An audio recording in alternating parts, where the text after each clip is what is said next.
These young men are described as true and courageous and all of these amazing descriptions that we get of them. And I think it becomes easy to look at them in our brains, do the equivalent of making them into these perfect heroes. Mm-hmm. But these are people. Mm-hmm. They're real people. Their moms are real people. Helaman is a real person. And so when we sit here and we read this story, it's so easy to sit here and say, wow, I'm so far away from that. There's youth who are out there who are reading this story and saying, I can never be a stripling warrior. I'm not a son of Helaman material. But I don't know that we can make those assumptions in the scripture that these young men grew up just never making mistakes, right? They're little perfect angels that never made mistakes. Or the moms never did. Exactly. Mm-hmm. So the real question is, what was it that made that change for them? I'm a chaplain in the Navy, and the chaplain's job is to provide religious, spiritual, and emotional support, right? So we provide worship services and things like that. So I'm on a ship on deployment, and in addition to doing kind of worship for people of other faiths, I would hold regular services for members of the Church of Jesus Christ of Latter-day Saints. Now, on this particular deployment, I get out there and there's like 2 of us that are active.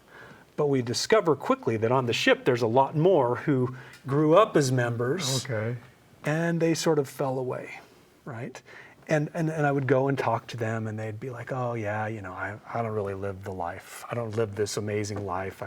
If I walked into a church, I'd get struck by lightning or something like that, But we would just invite them, and eventually we had this core group of people coming to church regularly. And we pulled into port one time, and these individuals who hadn't been into church for 10 years, probably a decade, were so excited. And this is really odd for sailors when you pull into a foreign port to be like, can we go to church? That's what they wanted to do. Can we go to church? And they were so excited. We went into the congregation and they welcomed us.